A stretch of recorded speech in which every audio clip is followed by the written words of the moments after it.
কিরে, আজকে এই হাঁটতে বেরিয়েছিস নাকি? হ্যাঁ, অন্যদিন তো আরো তাড়াতাড়ি বেরিয়ে পড়িস। আরে না না খুড়ো, আমি যেমন সময় হাঁটতে বেরোই সেরকমই বেরিয়েছিলাম। আজকে এইদিকে না এসে অন্যদিকে গেছিলাম আর কি। ও আচ্ছা আচ্ছা, বুঝলাম। তা আজকে ফেরি করতে বেরোবি তোরে নাকি? হ্যাঁ, ফেরি করতে না বেরোলে হয় নাকি? না হলে খাবার দাবার আসবে কোত্থেকে? আর আমার স্ত্রী কেমন সেটা তো জানোই, সব সময় এটা চাই ওটা চাই বলেই তাকে দিতে হয়। সব সময় কেন দিস তুই? কিছু তো টাকা পয়সা সঞ্চয় করতে হবে ভবিষ্যতের জন্য। কি আর বলবো বলো, আমাদের পাশের বাড়িতে থাকে মোহন ব্যবসায়ী, উনি খুব ভালো মানুষ। তবে ওনার স্ত্রীকে দেখে শুধু বায়না করে, ওনার স্ত্রীও ভালো নয়, শুধু তাল লাগিয়ে দেয়। দেখ, এবার তোর সংসারের ব্যাপার, তুই কি করবি? ভালো কথাই বললাম, একটু হাল ধর, জোর দেখাবো এর উপর। তা না হলে তোর অবস্থা খারাপ হয়ে যাবে। হ্যাঁ, আমি তো দেখছি কি করা যায়। আচ্ছা খুড়ো, তুমি হেঁটে নাও, হ্যাঁ আমি আবার বাড়ি যাব। আবার বেরোতে হবে, অল্প কটা কিছু খেয়ে নিয়ে গিয়ে। হ্যাঁ হ্যাঁ, যা যা, বিকেলে আবার তোর সাথে কথা হবে, যা।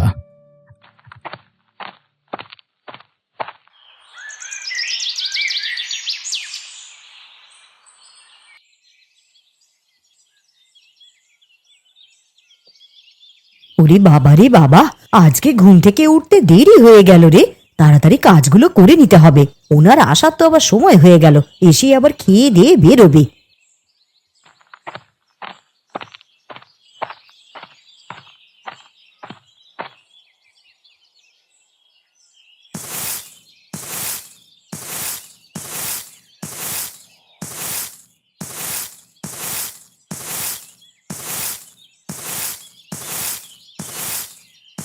কি গো দিদি, ঝাড়ু দিচ্ছ?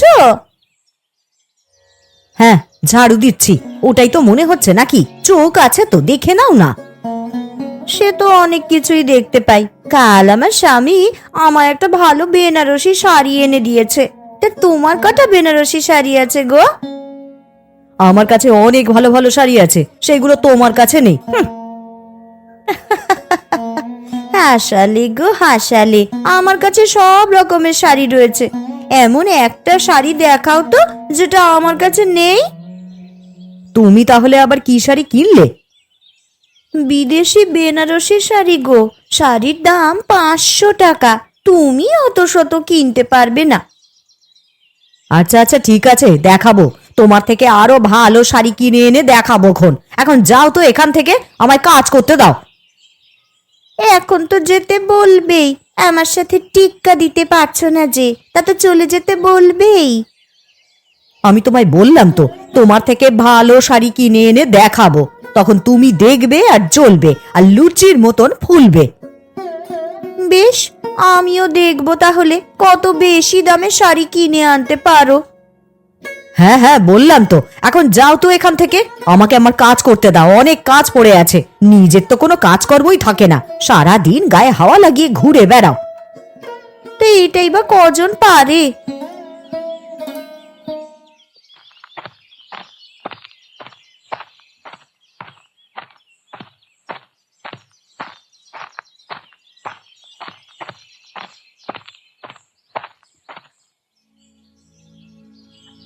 গিন্নি, আমি এসে গেছি।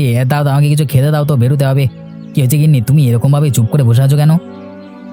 তা তোমার জেনে কি হবে বলো? তুমি কি আর সেটা ঠিক করতে পারবে? আরে গিন্নি, আমাকে বলো, আমি চেষ্টা করব। কিসের জন্য মন খারাপ তোমার? আজ সকালে যখন ঝাড়ু দিচ্ছিলাম, তখন ওই ডালিয়া দিদি ওদের ওখান থেকে আমায় ডাকে। আর মোহন দাদা তাকে ভালো শাড়ি এনে দিয়েছে বলে আমাকে কেমন ভাবে যেন অপমান করে। আমিও বলে দিয়েছি, আমিও ওর থেকে ভালো শাড়ি কিনে দেখিয়ে দেবো। আমার শাড়ি কিনে দাও। গিন্নি, এখন তো টাকা পয়সা কেমন নেই, মাসের শেষ। পরের মাসে অবশ্যই কিনে দেবো। তাতে মানে ওই তাঁতের শাড়ি কিনবে তো, আমি নিশ্চয়ই কিনে দেবো আর কি। না না, আমি তাঁতের শাড়ি কিনবো না, আমি বিদেশি বেনারসি কিনবো, তাও আবার 600 টাকা দামের। তাহলে আমি কিনে দিতে পারবো না গিন্নি। 600 টাকায় যদি শাড়ি কিনে নাও তাহলে সারা মাস চলবে কিভাবে?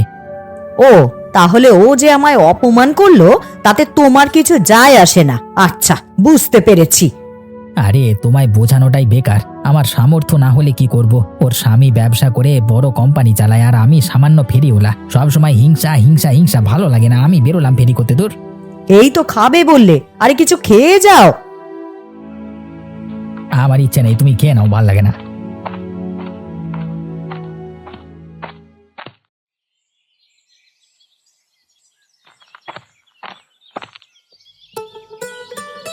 কি গো, হিসাব করছো? হ্যাঁ গো, মাসের শেষ তো, হিসেবপত্র তো করতে হবে। দেখি এ মাসে কেমন কি লাভ লস হলো। আমি ব্যবসার অত শত বুঝি না বাপু, তুমি তোমার কাজ করো। তবে আমাকে তুমি যে শাড়িটা এনে দিয়েছো খুব সুন্দর হয়েছে। হ্যাঁ, দেখে ভালো লাগলো তাই জন্যই তো নিয়ে এলাম। তোমার জন্য কি আমি খারাপ জিনিস আনবো? ওই বিদেশি বেনারসি শাড়িটার কথা আমি পাশের বাড়ির রমুলা দিদিকেও বলেছি। ও তো শুনে একেবারে হিংসায় আগুন গো। বলছে নাকি আমার থেকেও দামি আর ভালো শাড়ি আনবে। কেন, আমি তো তোমাকে এনে দিয়েছি, অত বলবার কি আছে? আরে শুধু শুধু আবার ঝামেলা হবে, প্রশান্তর উপর চাপ দেবে। ও মা, তুমি আমায় এত ভালো শাড়ি এনে দিয়েছো আর আমি বলবো না?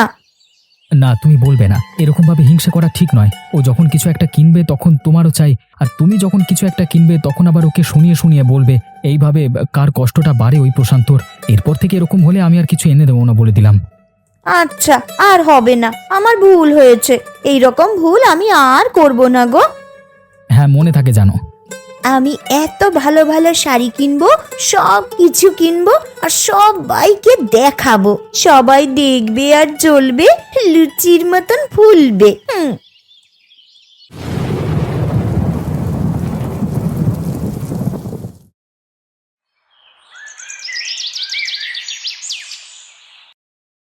কদিন যা বৃষ্টি হলো, থামবার কোনো নামগন্ধই নেই। আবার দুদিন পরে বের হতে হলো, তার উপর বইয়ের একটা না একটা আবদার, ভালো লাগে না আর। রবি, হয়ে গেল আজকের মতো বেচাকেনা? হ্যাঁ গো দাদা, আজকের মতো হয়ে গেছে। কালকে থেকে আবার ইলিশ মাছ আনবো। আর তুমি যদি নাও তাহলে তোমাকে একটু কম করে দিয়ে দেবো। তুই কমে দিলে কি হবে? আমার পকেটে টাকা না থাকলে কিনবো কিভাবে? আজকে দেখি কেমন কি বেচাকেনা হয়, তার উপর নির্ভর করে কালকের বাজারটা করব। বৃষ্টির পর এই প্রথম ফেরি করতে বেরোলে তো খুব ভালোই বেচা কেনা হবে, চিন্তা করো না। সেটা হলেই তো ভালো। ইলিশ মোটামুটি কত টাকা করে দাম যাবে? ঠিকঠাক বলা যাবে না, মানে জানি আমি, তবে আন্দাজ করে বলো। ওই মোটামুটি 100 টাকা কেজি এরকম হবে, তবে তুমি নিলে তোমার 10 টাকা কম দেবো। আচ্ছা দেখি কালকে তাহলে কি হয়। ইলিশ খাবার ইচ্ছে তো আছে, তবে হয়ে উঠবে কিনা বলতে পারছি না। হ্যাঁ হ্যাঁ, হয়ে যাবে আজকে, দেখো না। ঠিক আছে, আমি এলাম গো। এই তো কোন ভোরে বেরিয়েছি, এবার বাড়ি যেতে হবে। তুমিও তোমার কাজ করে নাও। হ্যাঁ, সাবধানে বাড়ি যা, সাবধানে বাড়ি যা।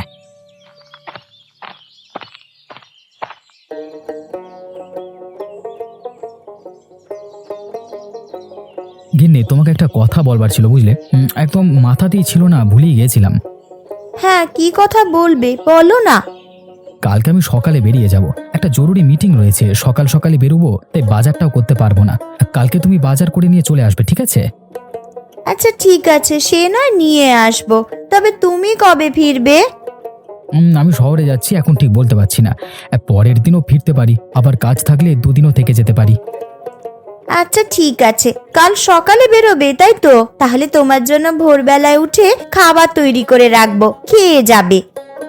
না, তোমাকে অত ভোরে উঠতে হবে না, আমি বাইরে যাচ্ছি, কিছু কিনে খেয়ে নেব। শুধু শুধু তোমার শরীর খারাপ করে যাবে। কাল তাহলে কি বাজার করে আনবো গো? তোমার যেটা ইচ্ছে সেটাই নিয়ে আসবে, মাছ মাংস ডিম যা ইচ্ছে যাবে সেটাই কিনে নিয়ে চলে এসো, ঠিক আছে? আমি উঠলাম, আমার খাওয়া হয়ে গেছে। আচ্ছা ঠিক আছে, তোমার যখন খাওয়া হয়ে গেল তুমি ঘরে গিয়ে ঘুমিয়ে পড়ো। কালকে সকালে তো আবার তাড়াতাড়ি উঠতে হবে, দুপুরে তোমার শরীরটা তবু আরেকটু ভালো থাকবে। হ্যাঁ, আমি যাই, ঘুমিয়ে পড়ি। আর তুমি খাওয়া দাওয়া করে চলে আসবে, তুমি একটু ঘুমিয়ে নেবে।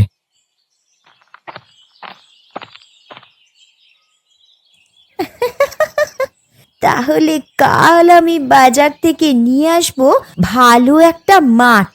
যা ইচ্ছা তাই আনতে বললো তো, অসুবিধা নেই।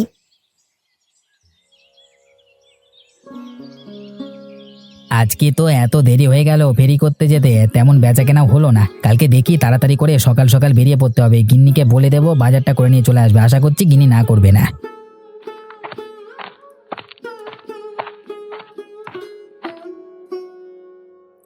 আরে প্রশান্ত, তুই কখন এলি?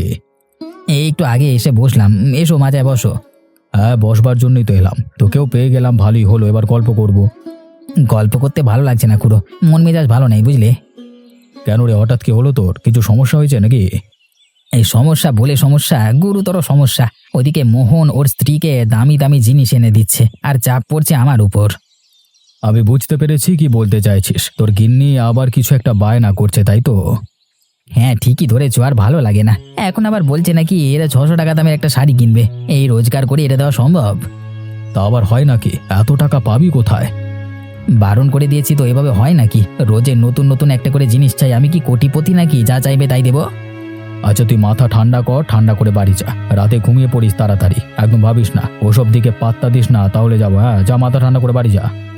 আচ্ছা করো, ঠিক আছে, তাই বাড়ি গেলাম।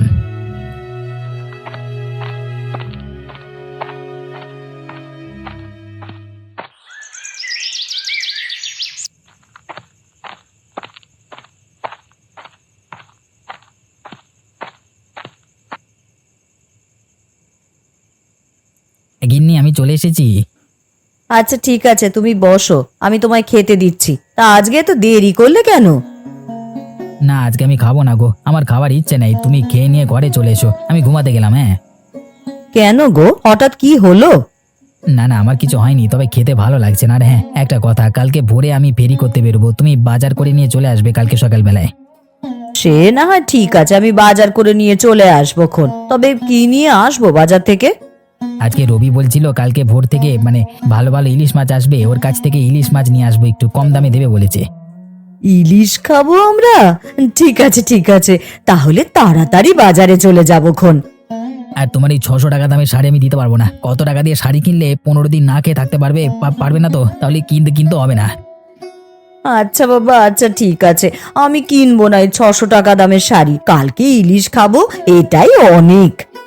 বাবা এত পরিবর্তন, ভালো ভালো, ঠিক আছে আমি শুতে গেলাম, তুমি খাওয়া দাওয়া করে নিয়ে চলে আসবে কেমন? আচ্ছা তুমি যাও।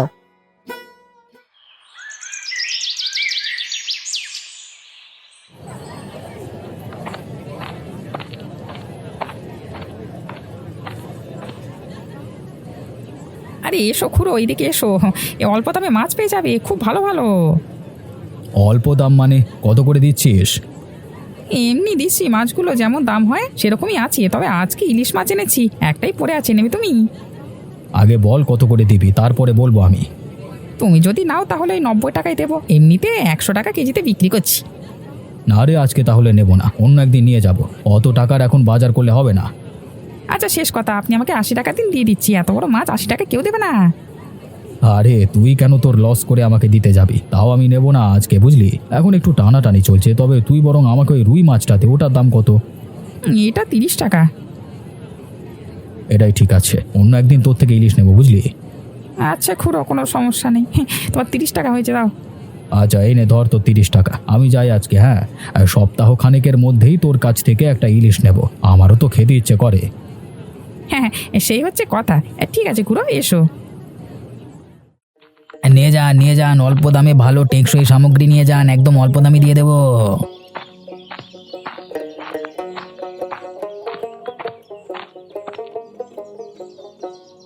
আরে প্রশান্ত যে আজকে এত তাড়াতাড়ি ফেরি করতে বেরিয়ে পড়লে, অন্যদিন তো মানে এত তাড়াতাড়ি বেরো না। আরে না না তেমন কিছু নয়, বেচা কেনা ঠিকঠাক হয়নি তো কালকে, তাই আজকে তাড়াতাড়ি বেরিয়ে পড়েছি। আচ্ছা আচ্ছা বুঝলাম, আমি যাচ্ছি একটা দরকারি কাজে। হ্যাঁ তোমাদের সব বড় বড় কাজ, এসব আমাদের মতো সামান্য ফেরিওয়ালার মাথায় ঢুকবে না।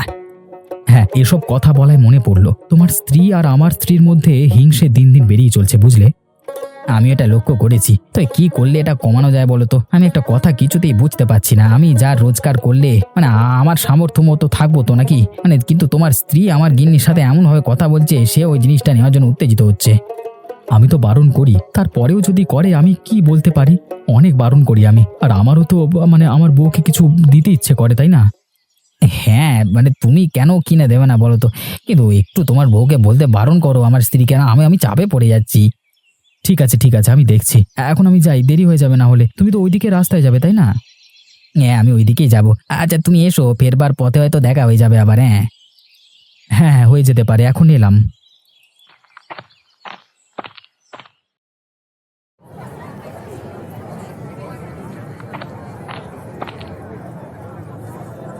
আসুন বৌদি আসুন, মাছ দেবো তো, কি নেবেন বলুন।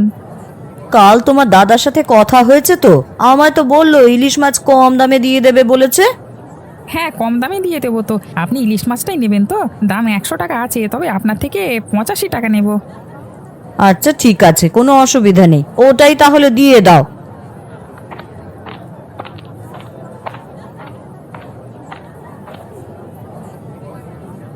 রবি, ইলিশ মাছটা আমি নেব, কিন্তু ওটা আমাকে দেবে। আমি এখানে আগে এসেছি, আমি আগে ইলিশ মাছটা নেব বলেছি। হঠাৎ কোথা থেকে উড়ে এসে জুড়ে বসলো সে নাকি ইলিশ মাছ নেবে। হ্যাঁ, ইলিশ মাছ নেব তো, কারণ আমি বেশি টাকা দেব। নিজে তো 85 টাকায় কিনছো, আমি ওটার জন্য 100 টাকা দেব। আমার দিয়ে দাও। 100 টাকা? বেশ, আমি এটার জন্য 110 টাকা দেব। ওটা যেন আমার বাড়িতেই যায়। আমার সাথে টেক্কা দিচ্ছিস? পারবি না রে, পারবি না। আমি 150 টাকা দেব, ওটা যেন আমার কাছেই যায়। আমি অত শত জানি না, যে বেশি টাকা দেবে তার কাছে এই ইলিশ মাছটি যাবে। এই যে ডালিয়া, তোমার সাথে আমার একটু কথা আছে, তুমি একটু পাশে এসো তো। আর রবি, আমি এক্ষুনি আসছি।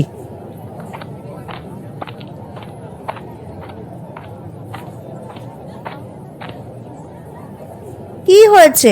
আমাকে এইভাবে দূরে সরিয়ে নিয়ে এলে কেন? আরে আমার কথাটা শোনো, এখানে কিন্তু আমাদের দুজনেরই ক্ষতি হচ্ছে। হিংসা করছি আমরা দুজন, আর লাভ হচ্ছে রবির। আমি 85 টাকাতেই তো মাছটা কিনতাম, কিন্তু তুমি দেবে বলছো 150 টাকা। এত টাকা বেশি দেওয়াটা কি উচিত হবে? হ্যাঁ, এই কথাটা তো ভালো বলেছো। তার থেকে ভালো মাছটা তুমি 85 টাকায় কিনে নাও, তারপর দুই পরিবার মিলে খাবো। শুধু শুধু হিংসা করে লাভ নেই।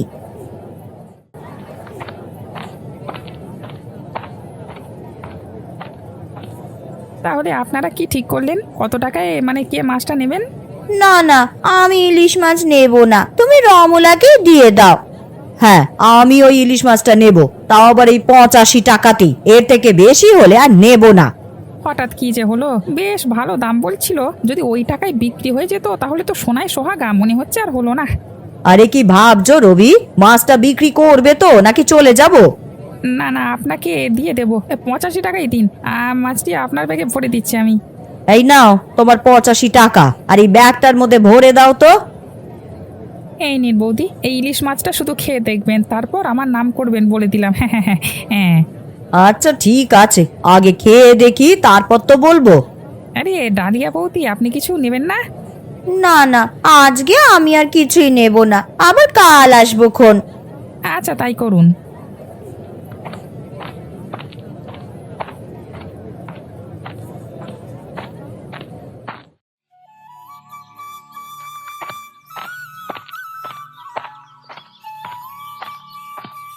আরে প্রশান্ত, তোমার গিন্নি আর আমার গিন্নি রাস্তার সামনে একসাথে দাঁড়িয়ে আছে কেন বলো তো? আমার নিশ্চয়ই কোনো কিছু ঝামেলা করছে রে, এমনি দুধ চায়ে ভালো লাগে না।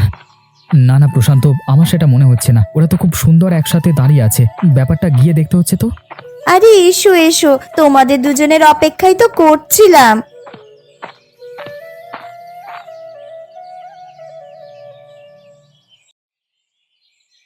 আজকে কি ব্যাপার বলো তো? তোমরা দুজন তো একে অপরকে সহ্য করতে পারো না, তো তোমরা একসাথে আমাদের জন্য অপেক্ষা করছো যে? আরে আজকে সকাল বেলায় তো এসব ঘটলো, বুঝতে পেরেছি। হিংসা করলে আমাদেরই ক্ষতি।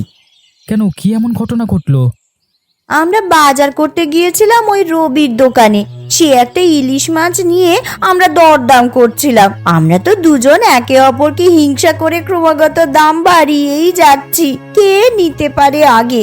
তারপর রমলা আমাকে বলল, এইসব হিংসা করলে রবির লাভ হচ্ছে, আমাদের কিন্তু কিছুই লাভ নেই। তখন তো আমি বুঝতে পারলাম। বাহ, এরকম ভাবে বোঝাবুঝি করে চললেই তো দেখবে দুজনের পরিবার খুব ভালোভাবে দিন কাটাচ্ছে, আর একে অপরের মধ্যে হিংসাটা থাকবে না। তা এই যে তোমরা কি বাইরেই দাঁড়িয়ে থাকবে নাকি? চলো ভেতরে চলো। আজকে আমরা দুই হিংসুটে বউ মিলে ইলিশ মাছ রান্না করেছি, খেতে হবে তো। উফ, ইলিশ মাছ শুনি তো জিভে জল চলে এলো। চলো তাহলে ভেতরে যাই। তাহলে তোমাদের দুই বউকে একটা ইলিশ মাছ শিক্ষে দিয়ে দিল, হ্যাঁ? আর আমরা এতদিন থেকে বোঝাচ্ছি, সেটার কোনো কাজ হলো না। মানুষ যখন নিজের চোখে দেখবে আর নিজের মন থেকে অনুভব করবে, তবেই সে পরিবর্তন হবে। না হলে কারো সাধ্য নেই যে একটা মানুষকে পরিবর্তন করবে। এই বড় বড় বড় জ্ঞান দিচ্ছে গো। এই চলো চলো, খেতে হবে তো আমাদের হিংসুটে বউয়ের ইলিশ।